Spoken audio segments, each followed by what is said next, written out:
Before we begin, two messages. Here's a riddle. How do you build native cross-platform mobile applications quickly without having to rewrite code and hire consultants at a huge cost? Titanium from Appcelerator. Called the easy button for mobile application development, it allows you to focus more on what's important, getting product out the door.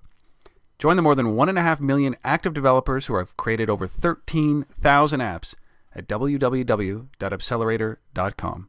When my company needed to develop a key mobile product, one that I was counting on as a new source of revenue, I knew exactly who to turn to. Macadamian.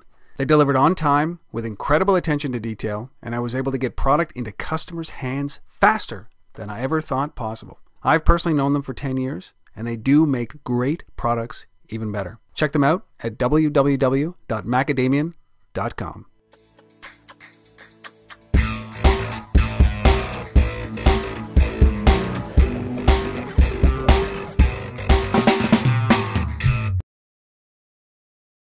Hello everybody, welcome to Untether.tv. My name is Rob Woodbridge. I'm your host, and with me today is Chuck Martin. Now Chuck is like me, I think, or I'm like him. I don't know what it is, but I think we are from the same mold about excitement around this mobile industry. The only difference between Chuck and I is that aside, we were talking about this, the many media exposure, the certainly the write-ups, being on TV and being what I would consider an evangelist. Chuck's also written many books. His latest here is called The Third Screen, and he's here to talk about this book and about mobile in general. And I don't know anybody who's more enthusiastic about mobile than me, but maybe I've met my match in Chuck. Chuck, thank you so much for coming on to Untether.tv and sharing the story and sharing the book as well. I really appreciate that. Welcome. Well, thank you. Great to be here, and congratulations for what you do. Well, it really is needed. I appreciate that, but this, we were saying before we recorded that there are not very many. Well, I haven't found a book on mobile, and I'm not talking about like the mobile for dummies or the ebooks that are out there. I haven't found a book that encapsulates this industry that we love so much in such a horizontal way that there are some very specific technology books, but nothing that says, like, when somebody says, what book should I read when I'm trying to get interested in mobile or understand mobile, I don't have an answer. Now I do. The Third Screen. So, thank you for writing it, first of all. Oh, thank you. It's great. It's coming out soon. It's going to be out in mid-May, probably around the time that this is actually published. So go and you can buy right now if you're listening to it at many stores. Let's talk about what The Third Screen is. Let's clearly define what that is, because that's the premise of the book. So The Third Screen is. Go. Okay. Well, to look at the third screen, you have to think of the first screen. The first screen was television, and everyone is extremely familiar with that. It's been around for a while, and it's sort of the lean back of TV. And there are 2 billion TVs around the world right now, so to give you a scope of the size of the market. The second screen, of course, was the PC, or the personal computer. And that screen, of course, was more lean forward, and we would sort of interact with it in different ways. The third screen is the cell phone, and more precisely the smartphone, ultimately. And there are 5 billion cell phones in the world right now, like more than 70% of the entire world population. It's a mind-boggling number of phones, no matter how you look at it. It's just a staggering number. And percentage, like 94% of the people in the U.S. have a phone. So the third screen is really a different phenomenon for a lot of different reasons. We interact with the third screen differently than the first 2 screens. So we have the lean back of TV, the lean forward of PC, but the phone is much more of a pull forward device. We pull it forward, and it's highly personal. So how people interact with that handheld computer, if you will, is totally different than how they interact with the first 2 screens. And that's really the revolution. It's not just about the technology. It's really about the behavior and the behavioral change that's coming because of mobile. And we're going to dive into that in 1 second, but I want to get a deeper understanding about how you came to write this book. So you're the best-selling author of a book called The Digital Estate. You've written how many books? 9. 9 books. So a glutton for punishment, I think, is what we've decided, right? They don't get any easier either. No, they don't. I like, you can't just it's not copy and paste, and it's a cookie cutter approach. So why? How did you come to write this book? Well, my background is a lot of sort of technology and business. I've been at IBM. I've been at Interactive Age. I'm various things like your background, a lot of interactive background. Yeah. Way back when, during the web revolution, I was the founding publisher of something called Interactive Age, and we were the first publication to launch in print and the web simultaneously. So I really sort of went through the birth of the net. So I knew all the net startups when Netscape was a tiny building with 5 people kind of thing. So I knew all those people, and I wrote about that, and that was the Digital Estate, which hit the New York Times Business Bestseller list. So I quit my job and went to the speaking circuit basically.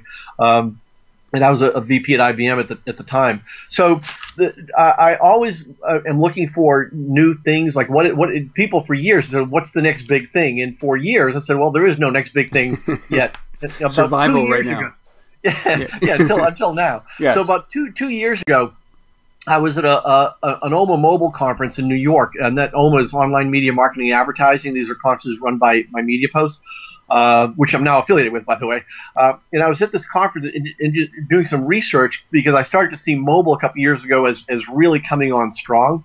And I wanted to see if there was really something there. And at this conference, it just really kind of, the insights just blew me away, where there were a lot of people in the mobile industry talking about what they were doing, and there were no businesses doing it.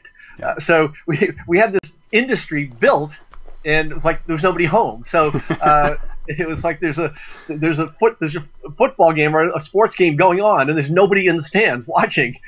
So it dawned on me that there's really some need to make that connection. So for the next year, I actually researched. This is a year ago. I researched whether I thought there was really enough there, if there was really a book there, enough content. And about a year ago, I said, this is really, really big. I mean, this is like blow your head off kind of big.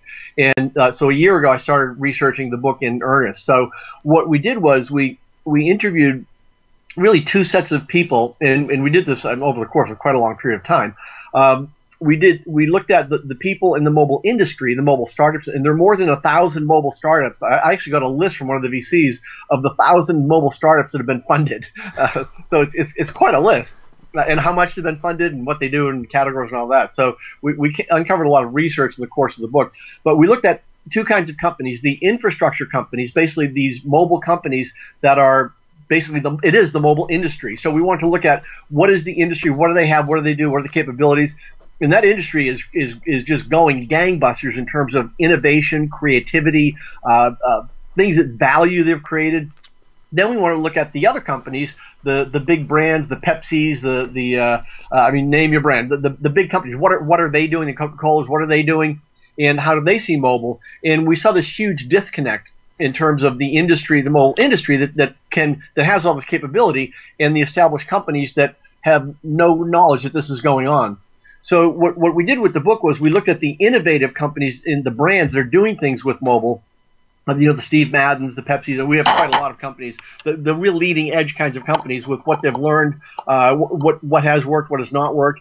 And what we did is we wrote the book not for the mobile industry or not for the companies that really get it. We wrote it for those millions and millions and millions of other people who haven't a clue of how big this is and what's going on. It's really, mobile is a game changer, and a lot of people just don't know it yet. So that's what the book is for, and that's who we targeted at.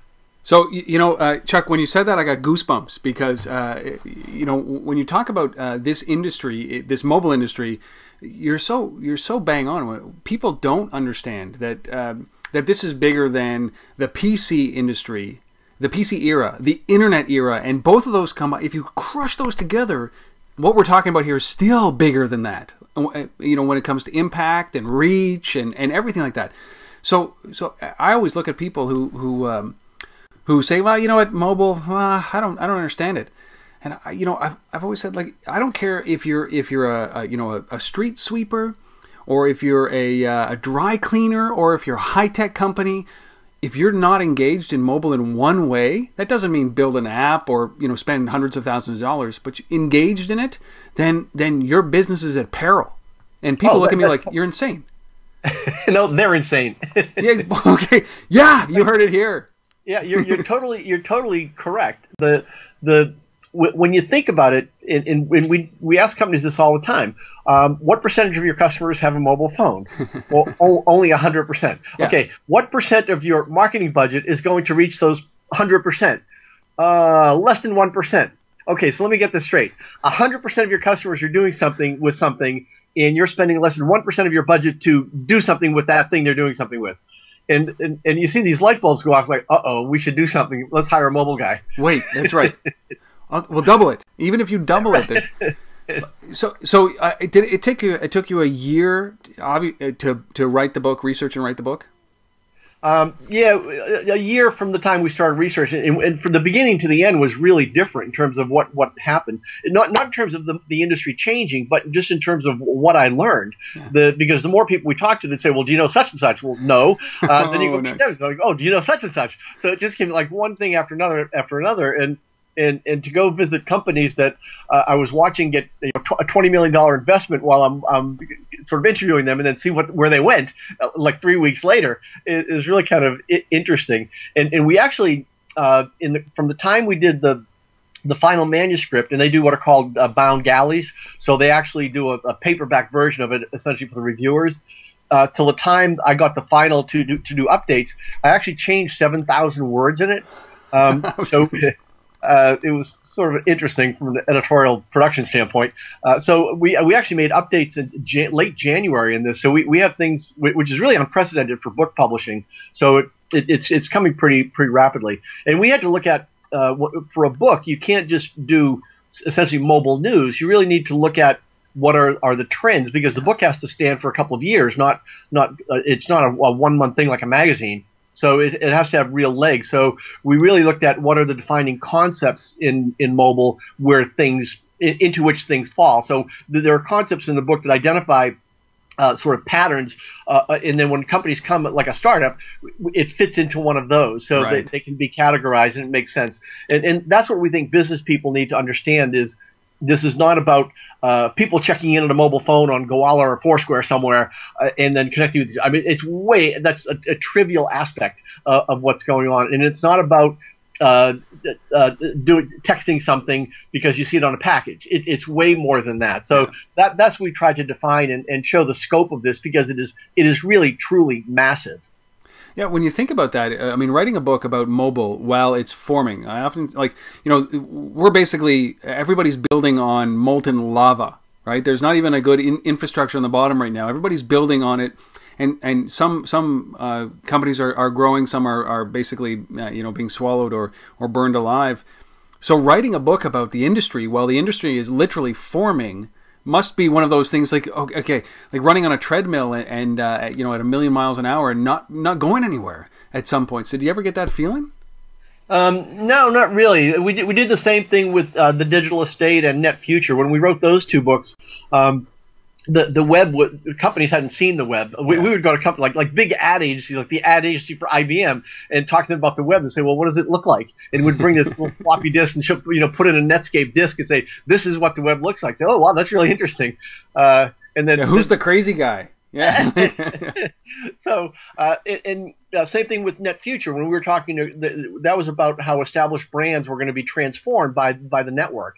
Yeah, they just didn't get it at the time, and eventually they did. Mobile is really the same way. There's really a pattern that once you define it of concepts, which is what we did in the book, that the mobile industry sort of fits into, if you will. It's kind of a template. Yeah. Like there are companies that do this, companies that do that, and companies do one of those things or one of those three things, and that's all they do. They fit in this mold, if you will. So we looked at defining the concepts. And then with the interviews of the companies, once we interviewed enough of the companies, and there were quite a lot that we talked to, we could see the patterns.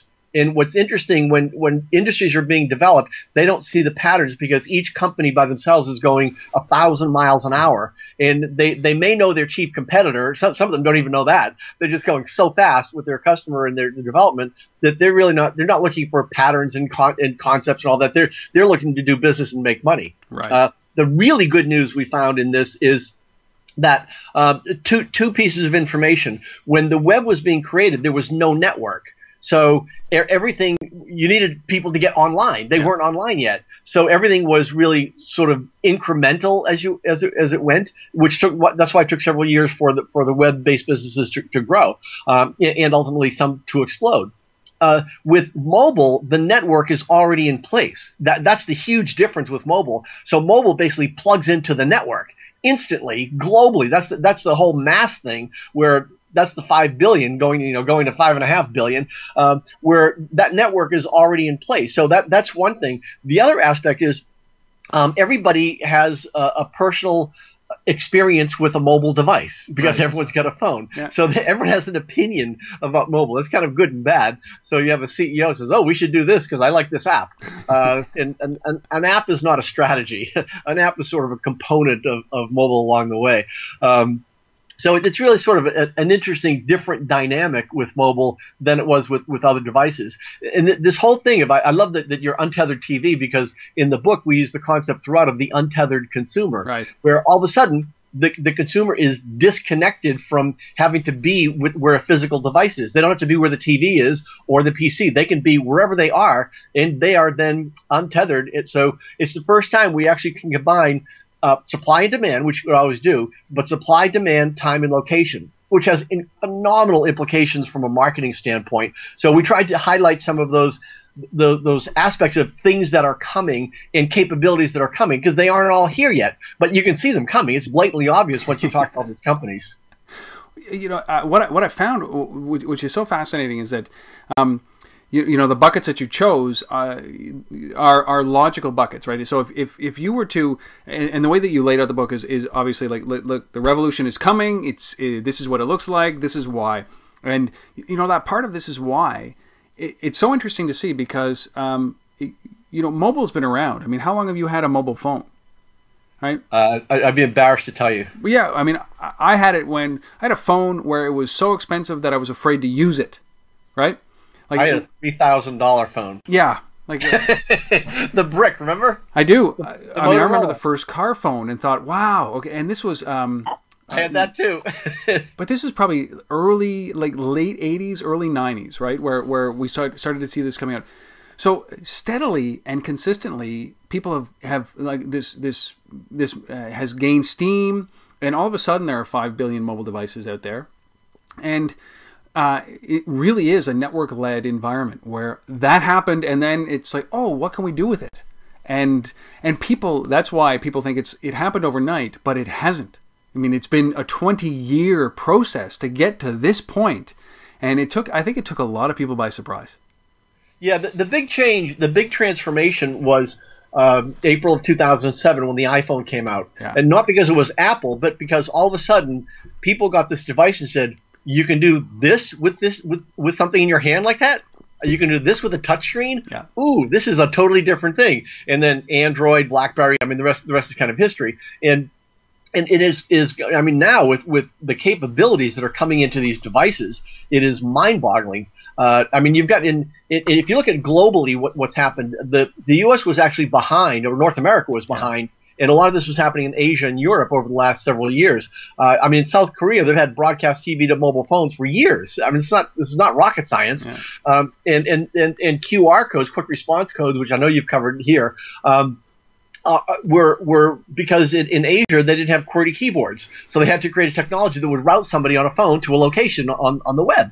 So TUDI codes have come miles since those primitive QR codes. I mean, just miles, and the stuff that's going to be is going to be happening with that stuff is really kind of mind-boggling. So there's really a lot that's changed over the last just few years, and I mean, we think about Android from Google. I mean, a few years ago, what Android? It didn't exist. It didn't exist. I mean, and now it dominates the market. So this is like out of nowhere. Well, I mean, even you take technologies like you alluded to them, which is our piece of mobile, and a small piece like Foursquare, Gowalla, the check-in economy. That came and went in 9 months. Right? That came in and took everybody by storm, and then it was outdated 9 months later. Right? So even in the cycle of your research and publishing, if you had ever focused on, I know you touch on it, but it's about location. and what you can do with location. But people focus on Foursquare. Gowalla, they've changed their business model twice in 9 months, and check-ins are no longer relevant as much as what happens when you check in or getting people out the door. So, you know, I'm going to assume that there was some bigger thinking when you were building the book, and so let's talk about those buckets that you put these things into. So we touched a little bit on, you know, the what, right? We know that this is exploding. This is, as you say, a revolution. You and I know that, but that's about it. Well, that's you know, this is purely for me. We're doing this, right? So, you know, but that revolution, people are starting to realize that when I talk at a conference and people's face just drop when I say that if you're not interacting with your customer, they're interacting with you. It's whether you listen or not. They say, no, we don't want to do that. And I say, well, you don't have to, but they're already doing it. And they're going to pick your competitor who's sitting right next to you because he's doing it. And it's brutal. It's brute force that ultimately gets through this. So the revolution is happening, and the buckets that you chose were so great. So can we talk just through some of the buckets that you found some of these companies or most of these companies filed under?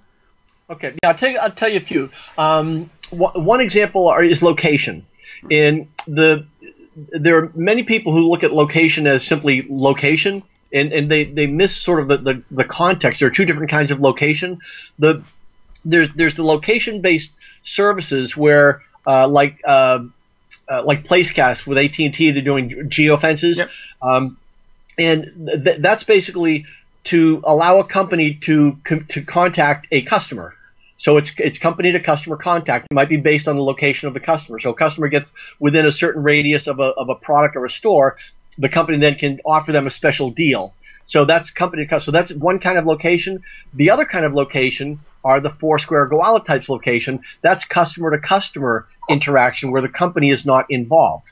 So those are totally different things. So there's location-based services, but location-based marketing. They're really different.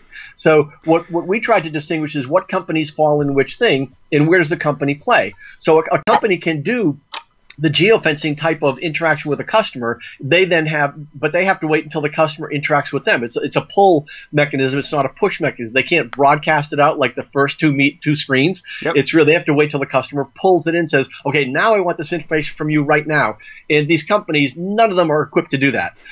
So they're still looking at how do we get new customers as opposed to how do we treat our best customers when they want to be treated.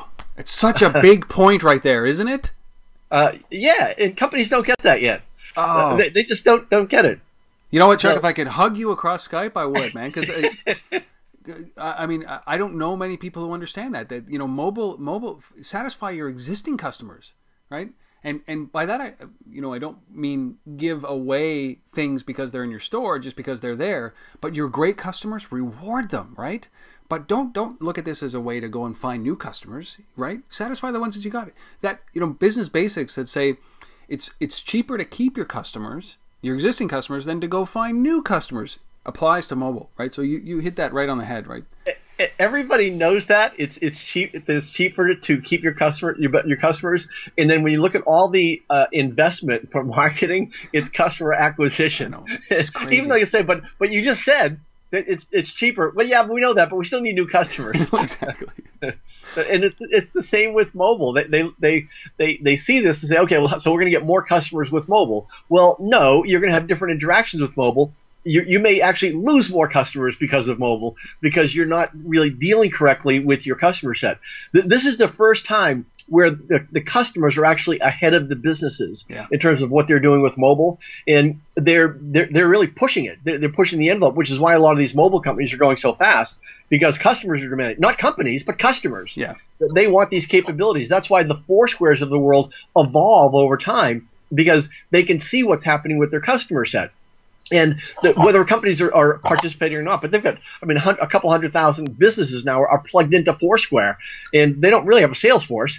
So these networks that are being built today are platforms. A big advantage of the mobile startups today versus the net startups from the mid-'90s is a lot of the mobile startups, the people came from the web. Yeah. So they actually have the experience that they didn't have at the time. So they did learn. And you've actually got companies now, they actually focus on making money.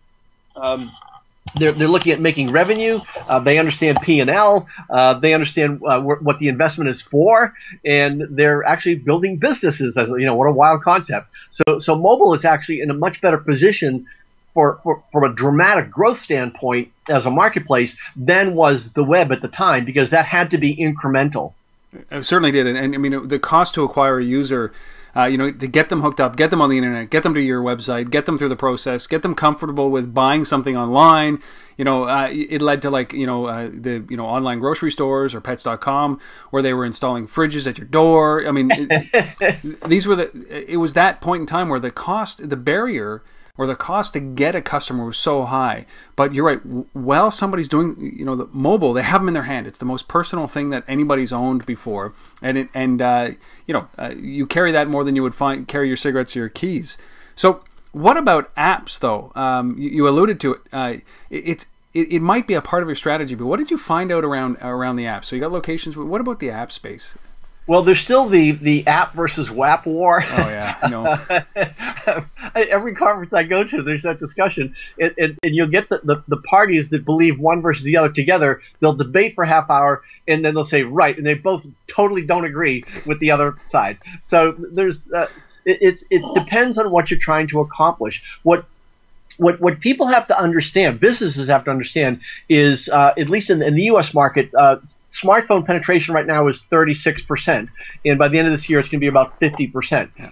That means 50% does not have a smartphone.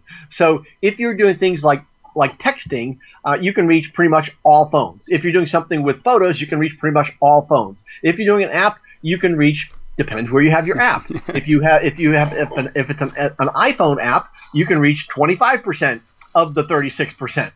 So all of a sudden, you start to cut down the percentages. And what companies need to do first is analyze what their customers are doing with their mobile devices. What some of the companies we found, they had a very high percentage of iPhone user customers, so they wrote stuff for iPhone, which made tons of sense.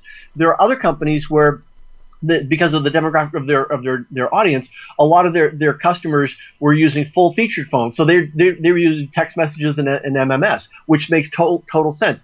It depends what you're trying to accomplish, and it's just like the rest of business and marketing. People they start off by saying, "Well, mobile is 100% different, so we have to do something totally different. Let's do an app." Well, an app is not a strategy. An app is an app. I mean, it's just it makes it faster on your phone to do something, but that doesn't really necessarily improve your brand, depending on what you do with the app. I mean, early on, what companies did with apps was they created an app and they just kind of left it there. Yeah. So 6 months later, it's still there, but it doesn't do what people are looking to do today. So what's interesting that's driving apps, and I mean, an enormous number of apps are free. I mean, there are hundreds of thousands of apps now. I mean, I've got to actually clean out one of my phones. I've got a couple of smartphones, but I'm getting like app overload. Yeah, it's a battle now for your front screen, right? I can't find them. Well, I've got 5 screens with multiple things built in, so it's not even my front screen. It's a battle for like screen 5 right now. So, but what's driving this though is consumer to consumer. A consumer will tell another consumer, a friend. It's word of mouth is massive in this arena, which is why apps grow so fast. It's not because somebody's advertising an app on TV. That makes no sense. It's because someone says, "Look at this. I can do this. Ooh, you can do that. Where do I get that? Marketplace or the App Store or whatever." And all of a sudden, people are doing this very quickly. So someone will be in a store, and they'll see someone having their phone over a $300 product. They'll say, "Excuse me, what are you doing?" "Oh, I just found this product. I use ScanBuy, and I found this product $100 cheaper 3 miles from here." "What do you call that again?" Yeah. How do I get that? So that's what's driving the market. Let me see. I'm not technical, but I can save $100 if I learned this one thing. Yeah. I'm there. So that's what's driving a lot of the market. And apps play a role. What we did find, we have a ton of research in the book, and because I'm the director of the Center for Media Research at MediaPost in New York, we research this all the time with the media marketplace. We found that ads inside apps are highly successful. Yeah. So in-app advertising is a very big deal. Yeah. Like maybe the app's not a big deal, but the advertising inside the app is a big deal. We know that people do watch video on phones. And people say, "Oh, I'll never watch a movie on a phone." Well, no, we're not saying you're going to watch a movie on a phone, but you will watch video. We know that mobile multimedia messaging, MMS versus SMS, you get a 15 to 25% higher open rate on a direct mail piece on your phone. I mean, 25% more people open it. Let me see. Should I do that or not? Duh. That's like a no-brainer. So there are a lot of things that are found from research that people are trying. And one of the concepts is, and this is common in the industry, it's commonly said, is test and learn. Yeah. Test something, learn something, redo it. Test it, learn it, redo it. Starbucks did this. They started with their program where you get $1 off on for a Frappuccino if you checked in on Foursquare. Yeah. Well, what if you're the mayor and you don't like Frappuccino? Yeah. It kind of made no sense when you think about it. And now what they're doing, though, is you open up your smartphone, you call up your account, and you hand them the phone, and they scan your phone. Like, that makes all kinds of sense. So they tested and they learned. And that's where it's about. The companies that are going to be disadvantaged that don't do that, because they're going to have a really hard time catching up, because the customers are moving really fast. And they can move on to an app or a mobile website or mobile anything like lightning, because they're all connected. And that's what companies have to understand. They can't really wait by the sidelines. One great example of this, by the way, is PepsiCo. I spent time out at Purchase New York at their world headquarters, as well as with several of their people over a period of time. And what they do is they actually go out and look for mobile companies. So it's not like a mobile company says, "I'm going to go pitch to Pepsi." Pepsi's actually out around the country on the circuit. I mean, they were all over South by Southwest in Austin a couple months ago. I mean, they probably had hundreds of people there. They are out looking for new stuff, as opposed to new stuff going to them. And those are the smart companies. And we see a lot of these at our conferences. They're doing that too. They're looking for what's the cool new thing that brings value. And they ran a big contest, which I wrote about in the book, where they actually had people come and present, and they picked 10 winners, and those 10 winners they decided they would do business with, all startups. So they're really helping the marketplace, if you will. So there's a lot of that kind of stuff going on, which is different than in the web time. Yeah, there's definitely, I find that there are these companies who are grasping it, and for some reason there's a good mix of big brands that are really embracing this technology. I don't know what it is about it, but there is Pepsi. I've seen some of the car makers try, but I think BMW just set up a mobile fund, where they're going to invest $100 million into mobile startups and mobile technologies that advance the cause. So, did you find that there were a lot of? Because I've sat in front of guys who are saying, no, we're gonna ride this out and see how it plays. And I said, okay, well, there was a study that was just released where they said 20% don't see value. 20% of companies don't see value in mobile. 60% are waiting, and 20% are putting their stepping into it. And that's frightening if you think about it, because now I'm all over the place here, Chuck. But when I think about the internet era was a step in technology, right? And it allowed companies that were failing or faltering or non-existent to become dominant players in the internet era and then beyond. So I think of companies like Adobe, right? Really non-existent before the internet, they became the company of the internet. And now I look at the mobile companies and I say, this is another one of those steps, a little bit bigger, where some of these companies who are kind of stagnant or not the dominant players, if they leverage this technology, they can be those dominant players. This could be the one that turns them on, pushes them over the top. And you see that with Apple, the way that they've done it on the hardware.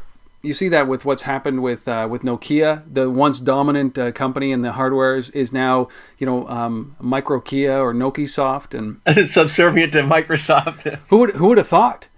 No kidding. Who would have thought that? And so we're witnessing this happening, and a lot of it is being battled right now on the handset. And I don't think that there's a bigger battle right now than search, right? And you address this really well in the book about, listen, you've got this is the biggest battle I think that anybody's going to be facing right now, because it's that transition from desktop or from passive, and they thought they could do it on the TV for a while, but that's not really working out, to the mobile device wherever you are in context. And so how do you think that's going to shake out? Like, this search is big. Yes, we actually defined search in the book differently. We said it's not really it's search when you're doing it online because you're I'm going to look for whatever. Yeah. But we call it finding when you're on the phone, and the new device is really finders, not search. Which ironically, Finder was the name of the operating system for Apple way back when. I know. I remember having a conversation with John Sculley. You don't even know the name of the operating system. I said, yeah, it's the Finder. He said, well, nobody else knows. It's funny, but it's really about finding something based on your mindset. Which, when you're searching online, when you're searching sort of the universe. When you're finding, when you're on your mobile devices, it's based on it's this time of day. What's the probability that I'm looking for this kind of thing? What's my location? Based on that location, what are things that satisfied people like me based on where I was where they were at the time that's near me? So it's a lot of this predictive modeling. And that's going to really happen in a very big way. We actually found some companies that are in the book that are doing that now. Well, one of them is doing it just for Android, but it's doing it very well. So it gives you phone numbers based on you get a different phone number when you're looking for something based on the time of day. It knows if that place is open or not. If it's not open, it doesn't give you the phone number, and that's a different kind of find than a Google or Bing search. So small, right? Such a subtle change, but so impactful. Right. On mobile, less is more. Yeah. That's an art. That's an art right there, isn't it? It's hard because when people are creating something, they want everything there. Yeah. If you look at Intel, they initially had tons of mobile things all over the place, and they sort of corralled it into one place. And if you look at their website, their mobile website, the Intel website must have, I don't know, like 50 million pages. It's some ungodly. It's like everything on the universe is on the Intel website. But their mobile website, it deals with their primary chips because their view is you're going to be using this when you're at Best Buy looking to buy a computer. And what do you want then? You don't want to search Intel. You're looking for a chip. Yep. And it knows if you're at Best Buy. It's not magic to know you're at a certain location, although it used to be magic, but it's not magic anymore. No. And they ultimately will know what computer you're standing at, and there'll be linkages between that computer and your mobile device through the Intel mobile site. So you don't have a ton of information, but you have everything you need. And that's the key with mobile is what do you need based on where you are and when you are and what you were thinking at that moment. And that's what mobile provides. That's huge. I don't think that anybody's ever, I don't think that a lot of people have wrapped their head around this, because I even talk to, a lot of people around simple concepts. I walk them through this. It's really like exactly what you just did, Chuck, which was you're driving in your car and you're stopped at a stoplight and you pull out your mobile phone or you pull over and you do a search for a business. I'm looking for a Starbucks. And then what ends up happening is that I get my search results. I get to the Starbucks page and it's like, okay, enter your postal code to find the location. No. But Starbucks has a beautiful app, but what they haven't done is satisfied the thing.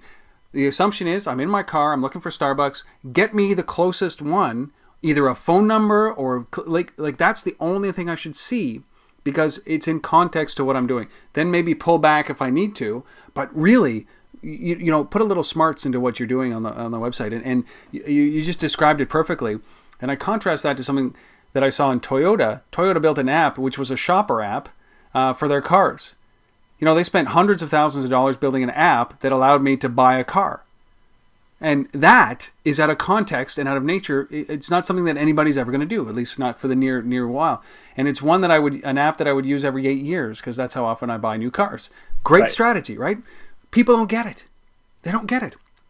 So yeah, we actually bought a car with a mobile with Cars.com, 100% exclusively Cars.com, where we would be with a dealer and we'd be going to look at a car, and I would have it on my phone with all the specs before we even got to the car, and we'd see the color, we'd see all the specs, and the poor sales guy, he just didn't have half the information we had about the car. Like we knew when it was taken in, I would know the history, we knew a quick Kelley Blue Book, we knew the value, we knew the trade-in value, and these poor people just totally we ultimately bought one 3 states away.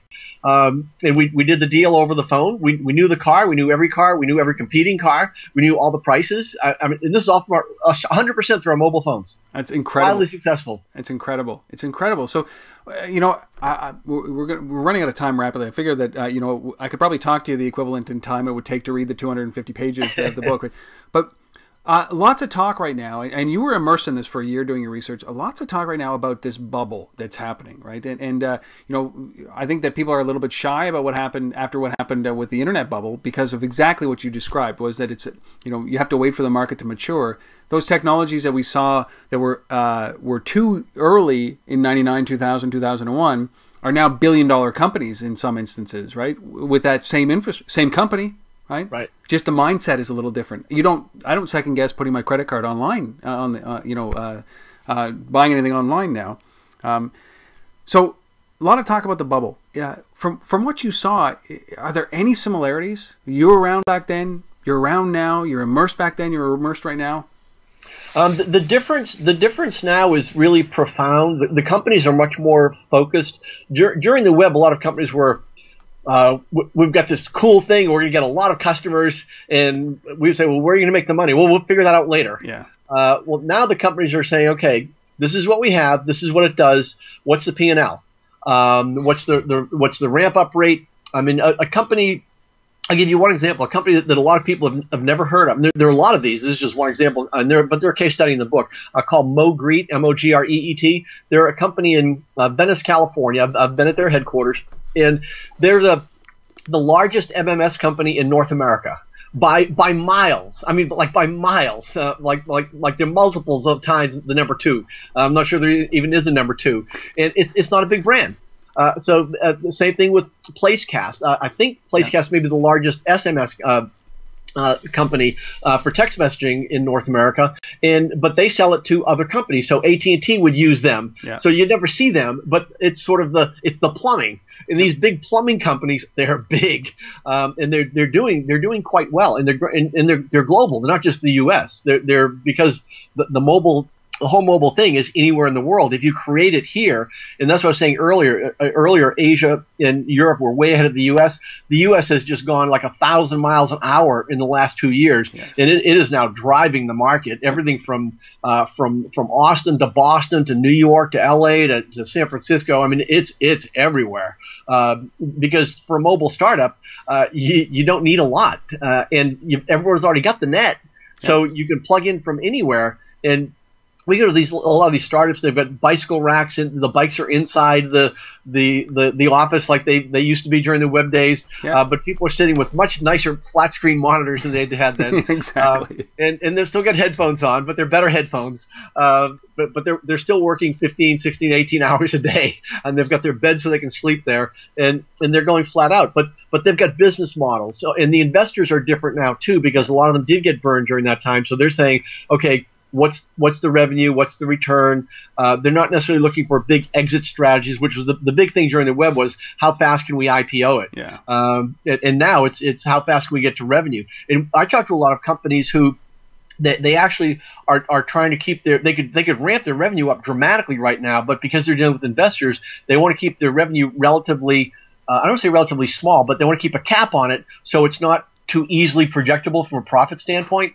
They could be profitable literally today, but they're just growing and they're scaling, and which is a really smart strategy at this point in time. So in terms of a bubble, the mobile right now is where the web was in '96. That's my estimation. So the web from '96 went, as you know, straight up, and that's where mobile is going because most companies haven't even plugged in yet. So there's all of that way before there's a bubble to burst. The companies haven't even started spending the money yet, but they're going to be in a very big way.